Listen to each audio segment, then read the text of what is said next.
की शुरुआत होती है एक लड़की से जो जंगल में भाग रही है। अब ये लड़की कौन है ये दिखाया नहीं जाता, लेकिन उसे देखने से ऐसा लग रहा था जैसे कि वो बहुत बड़ा कांड करके भाग रही हो। उसके बाद दिखाया जाता है तारा नाम की एक अमेरिकन लड़की को। तारा इस कहानी की सूत्रधार है। आसानी के लिए समझ लीजिए मैं तारा हूँ। मैं अपने दोस्तों के साथ विमान से दूसरे शहर जा रही थी क्योंकि मेरे एक दोस्त ने जिसका नाम जेक है हमें मशरूम नाम के एक खास पौधे के बारे में बताया था और वो उस जगह को जानता था जहाँ ढेर सारे मशरूम होंगे। इस फिल्म में मशरूम्स को श्रूम्स कहा गया है। मेरे दोस्त ने कहा कि ये एक ऐसा पौधा है जिसे खाकर आपको बहुत मजा आता है। आप एक अलग मूड के लेवल पर पहुंच जाते हैं, यानी आपको ऐसे विचार आते हैं जो आपने अपने जीवन में कभी सोचे भी नहीं होंगे, जो विचार आपके दिल को खुश करते हैं, जिससे आप अपने दुख और दर्द को भूल जाते हैं। इसके बाद जब हम कार से जंगल में आगे बढ़ रहे थे तो एक जानवर हमारी कार से टकरा गया और मारा गया। जब हमने चेक किया तो पता चला कि वो एक बकरी थी। जैसे ही मेरा दोस्त उसे देखने के लिए झुका, बकरी ने झट से अपनी आंखें खोली, जिस वजह से वो बहुत घबरा गया और उसे गुस्सा भी आ गया। वो तुरंत एक हथियार लेता है और उस पर 3 से 4 बार हमला करता है और उसे मार डालता है। उसके इस व्यवहार से हम सभी को बहुत बुरा लगा, सबसे ज्यादा मुझे। मैंने उससे कहा कि एक जानवर के साथ ऐसा बर्ताव अच्छी बात नहीं है। अगर कोई आपके साथ ठीक ऐसा करे तो आपको कैसा लगेगा? तभी हम देखते हैं झाड़ियों में से आकर 2 भयानक आदमी खड़े हो गए। उनके हाथ में कुल्हाड़ी थी। वे शिकार करने आए थे। ये दोनों देखने में नरभक्षी लग रहे थे। छुटकारा पाने के लिए मेरे दोस्त जेक ने कहा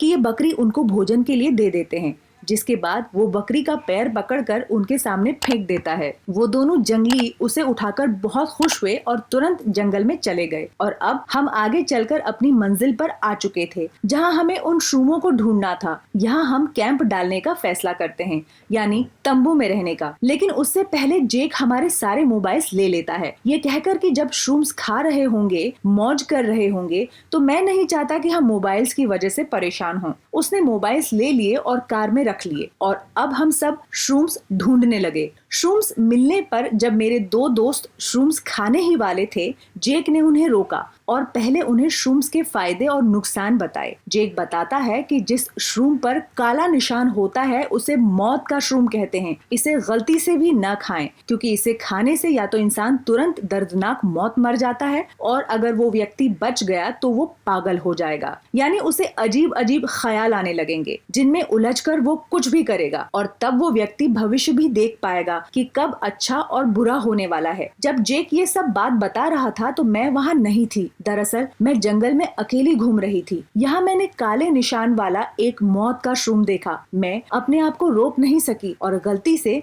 मैंने इसे खा लिया। खाते ही मैं सपने की तरह सोचने लगी, जिसके बाद मेरी हालत बहुत खराब हो गई क्योंकि मुझे बहुत झटके लग रहे थे। इसके साथ ही मैं देखने लगी कि आगे क्या होने वाला है। मैंने देखा कि मेरा दोस्त जेक मुझे बचाने आ रहा है। हुआ भी ऐसा ही। कुछ देर बाद जब वो मेरे पास आया तो मेरी हालत देखकर डर गया। वो तुरंत मुझे उठाकर वहाँ से वापस ले गया। फिर मेरे दोस्त ने मुझे टेंट में सुला दिया ताकि मैं थोड़ा आराम कर सकूं, लेकिन मुझे नींद नहीं आ रही थी। उल्टा मैं बार बार विचार देख रही थी। मेरे सभी दोस्त टेंट के बाहर बैठे आग का आनंद ले रहे थे। वे खूब बातें कर रहे थे। फिर जेक उन्हें एक भूतिया कहानी सुनाने लगता है जो पास के ही बाल ग्रह की थी। पहले यहाँ बेघर बच्चे रहा करते थे, लेकिन अब वो खंडहर बन चुका है। जेक कहता है कि कई साल पहले उस बाल ग्रह में 2 मास्टर जी रहा करते थे, लेकिन वे दोनों गुरु के नाम पर शैतान थे। उनमें से एक बहुत क्रूर था जो बच्चों के साथ बहुत क्रूरता करता था। उसका नाम ब्लैक मास्टर था। अगर कोई उसके खिलाफ कुछ भी कहता या करता तो वो बच्चों को बहुत बुरी तरह मारता था। तभी वहाँ बाहर से 2 बच्चे आए जो भाई थे और उन्होंने बाल ग्रह पर पथराव शुरू कर दिया, लेकिन दुर्भाग्य से दोनों भाइयों को ब्लैक मास्टर ने पकड़ लिया। वो उन्हें स्टोर रूम में ले गया। फिर वो एक भाई पर हमला करता है और उसे मार डालता है, जबकि दूसरे को वहीं पर छोड़ देता है ताकि वो अपने भाई को पीड़ित होते देख तड़पे। इससे वो बच्चा बहुत नाराज हो जाता है। उसने रात में दोनों मास्टरों के खाने में मौत का श्रूम मिला दिया, जिससे ब्लैक मास्टर पागल हो गया। उसे अजीब अजीब ख्याल आने लगे, जबकि उनके दूसरे भाई की मौत हो गई। इसके बाद जो हुआ वो बेहद खतरनाक था। उस रात 70 से अधिक बच्चों को काट पीट कर बड़ी बेरहमी से मार दिया गया, लेकिन ये किसने किया ये कोई नहीं जानता था। अगली सुबह जब पुलिस जांच करने पहुंची, उन्हें शवों के साथ वो बचा हुआ भाई मिला, लेकिन वहाँ से सिर्फ एक लाश गायब थी और वो ब्लैक मास्टर की थी। तब से यहाँ के लोगों का मानना है कि आज भी इस जंगल और उस बाल ग्रह में ब्लैक मास्टर की आत्मा रहती है, जो यहाँ आने वालों की बेरहमी से हत्या कर देता है। यहाँ मैं तंबू में पड़ी ये कहानी सुन रही थी। जैसे जेक ने कहानी में बताया, मैंने वो सब देखा। उसके बाद मैं अपने दोस्तों की मौत के बारे में सोचने लगी, यानी कब किस दोस्त की और कैसे मौत होगी। इसके बाद सभी सोने चले जाते हैं। मेरे दोस्तों ने आग पर मशरूम वाली चाय रखी थी ताकि वो सुबह उसे पी सकें, क्योंकि ये एक नशीली दवा की तरह काम करती है। जब सब सो रहे थे तो मेरे एक दोस्त का अपने दूसरे दोस्त से झगड़ा हो गया, इसलिए गुस्से में वो कैंप से बाहर चला जाता है। फिर उसने सारी शूम वाली चाय पी ली, जिससे उसको नशा होने लगा। उसने देखा कि जंगल में बंधी एक गाय मुझसे बात कर रही है, जबकि वो असल में घास खा रही थी। जैसा कि मैंने आपको बताया कि शूम एक नशीली दवा की तरह काम करता है, इसलिए उसके साथ ऐसा हो रहा था। मैं टेंट में बहुत चिंतित थी, क्योंकि मुझे लग रहा था कि कुछ बहुत गलत होने वाला है। जंगल में मेरे दोस्त ने एक लड़की को देखा जो बेहद खूबसूरत लग रही थी, क्योंकि उसके लंबे बाल थे। तो मेरा वो दोस्त जंगल में उसके पीछे चला गया। फिर वो लड़की गायब हो गई, लेकिन तभी वहाँ ब्लैक मास्टर की आत्मा आ जाती है, जो उसके सिर पर कुल्हाड़ी से वार कर उसे जान से मार डालता है। यह देखकर मेरी आंखें अचानक खुल गई, क्योंकि मैं अपनी कल्पना में ये सब कुछ देख रही थी। मैंने सोचा कि ये सिर्फ एक सपना था और मैं सो गई। अगली सुबह हमने देखा कि कार से हमारे मोबाइल और हमारा वो दोस्त गायब थे। मैंने सभी को बताया कि कल रात मैंने उसकी मौत के बारे में सोचा था, लेकिन किसी ने मुझ पर विश्वास नहीं किया। अब सब टेंशन में शूम वाली चाय पी रहे थे, जिससे उन्हें भी अजीब लगा। सभी ने सोचा कि हमारा वो दोस्त शरारत कर रहा होगा और मोबाइल उसी के पास होंगे। हम सभी उसे खोजने निकल पड़े, लेकिन शूम वाली चाय की वजह से किसी को समझ नहीं आ रहा था कि हम जा कहाँ रहे हैं। इसलिए लड़के लड़कियां एक दूसरे से अलग होते जाते हैं। क्योंकि ये आम शूम की चाय थी, इसलिए उन्हें केवल नशा हो रहा था और वे कुछ सोच नहीं पा रहे थे। जब मैं और मेरे दोनों दोस्त आगे बढ़ रहे थे, फिर से मेरे दोस्तों के बीच झगड़ा हो गया। उनमें मारपीट भी हो जाती है, जिसके बीच में मेरी एक दोस्त गिर गई और एक गड्ढे में पहुंच गई, जहां उसे हमारे उस गायब दोस्त की लाश मिली, जिसकी हालत बहुत खराब थी, क्योंकि उसे बुरी तरह काटा गया था। उसका बहुत खून बह गया था। उसकी हालत देखकर मेरी दोस्त की भी हालत बिगड़ गई और मैंने उसको संभाला, लेकिन सच में उसे देखकर मैं खुद भी डर गई थी। मेरी दोस्त इतनी डर गई थी कि वो रोने लगी। उसने कहा कि न तो हमें इस जंगल में आना चाहिए था, ना ही तारा तुझे काला शूम खाना चाहिए था, जिसकी वजह से तुम्हें अजीब ख्याल आ रहे हैं, और ना ही हमें वो नशीली चाय पीनी चाहिए थी। तभी अचानक मैंने देखा कि काले मास्टर की आत्मा जो हमारा पीछा कर रही है, अब यहाँ भी आ गई है। मैं बहुत डर गई थी, क्योंकि ये दृश्य सिर्फ मुझे दिखाई दे रहा था। मैंने ये बात अपने दोस्तों को बताई, वो भी बहुत डर गईं। अब हम तीनों यहाँ से भागने लगे। भागते भागते मेरी एक दोस्त हमसे बिछड़ गई। मैं भी तेज दौड़ रही थी और बार बार पीछे देखने के कारण मैं एक पेड़ से टकराई और नीचे गिर गई। मैं अपनी उस दोस्त के बारे में सोचने लगी जो हमसे बिछड़ गई थी। मैंने देखा कि वो उन नरभक्षियों के घर पहुंच गई है, जहां अचानक काला मास्टर आ जाता है और मेरी दोस्त पर हमला कर देता है। फिर ख्याल से बाहर आने के बाद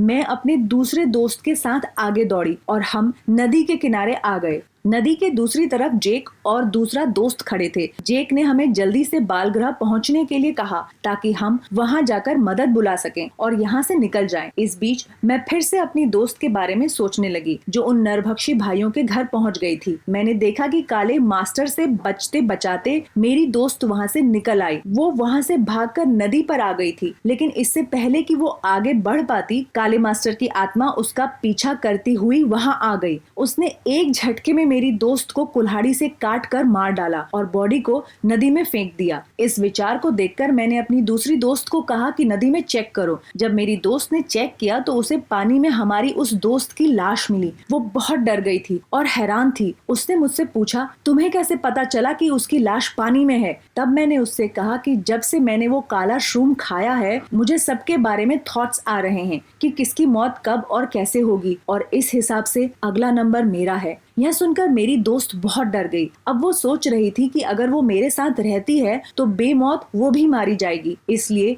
वो मुझे अकेला छोड़कर तुरंत से चली गई। लेकिन हुआ इसका उल्टा। जब वो नदी से आगे बढ़ रही थी, अचानक काले मास्टर की आत्मा पानी में आ गई। उसने मेरी इस दोस्त को भी कुल्हाड़ी से मार दिया। फिर जब मैं खोजने के लिए आगे बढ़ी तो मुझे उसकी लाश नदी में मिली, जिससे मैं काफी ज्यादा डर गई थी। फिर मैं तुरंत बालगृह आ गई, जहां जेक और उसका दोस्त मदद मांगने के लिए सिग्नल भेजने के लिए रेडियो की तलाश कर रहे थे।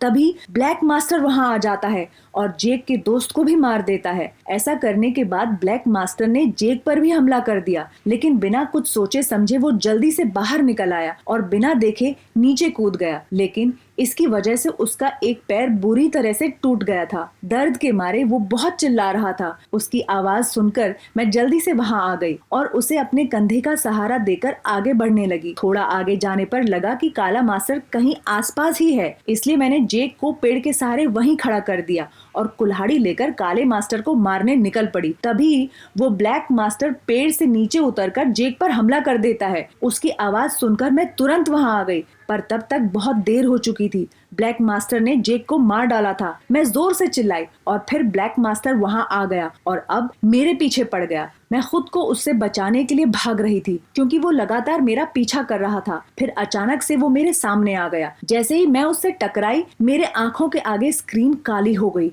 और मैं बेहोश। जब मैं होश में आई तो मैंने देखा कि मुझे आखिरी जीवित समझकर एम्बुलेंस में ले जाया जा रहा था। वहीं पुलिस उन दोनों नरभक्षी भाइयों को शक के आधार पर अपने साथ ले जा रही थी, क्योंकि पुलिस का मानना था कि ये सारे मर्डर्स उन्होंने ही किए हैं। अब जब मुझे एम्बुलेंस में ले जाया जा रहा था तो डॉक्टर का फोन बजने लगा। उन्होंने चेक किया तो फोन मेरे नंबर से आ रहा था। यह देखकर मुझे शुरू से लेकर अब तक के सारे ख्याल दिखाई देने लगे। इसके साथ ही कहानी का सस्पेंस भी यहीं खत्म हो गया और कहानी अब एक नया मोड़ लेती है। मैंने फ्लैशबैक में जाकर ख्यालों में देखा कि जब सबका फोन गायब था तो उससे पहले ही मैंने अपना फोन निकाल लिया था और फिर उसके बाद मैंने अपने सभी दोस्तों को एक एक करके मार डाला और मैंने उन सबके फोन गायब कर दिए ताकि कोई मदद के लिए कहीं फोन ही ना कर सके। मेरे दोस्त का रात को झगड़ा हुआ तो वो जंगल में गया और गाय से बातें कर रहा था। तब मैं भी उसके पीछे जंगल में चली गई थी और जब मौका मिला तो मैंने उस पर कुल्हाड़ी से हमला कर उसे मार डाला। फिर अगली सुबह जब मैं अपनी उस दोस्त की तलाश में बिछड़ गई,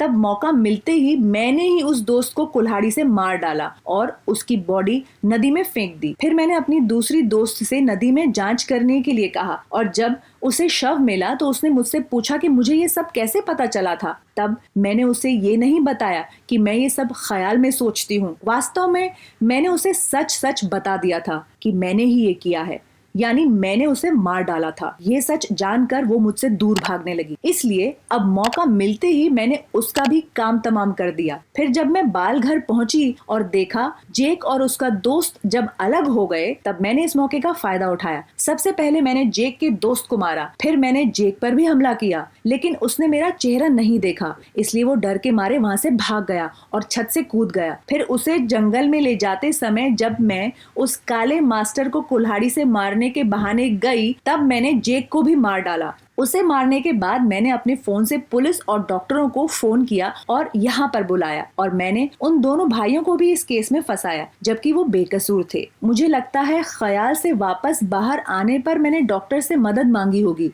और फिर अचानक वहाँ सन्नाटा छा जाता है। अगले ही पल मैं अचानक एम्बुलेंस की खिड़की पर आ गई। मेरे हाथ खून से सने हुए हैं और मेरे हाथ में कैंची है, यानी मैंने उस डॉक्टर को भी मार डाला था। ऐसा करने के बाद मैं एम्बुलेंस से उतर गई और फिर से जंगल में दौड़ने लगी और यही फिल्म का शुरुआती दृश्य है। ये फिल्म यहीं खत्म हो जाती है।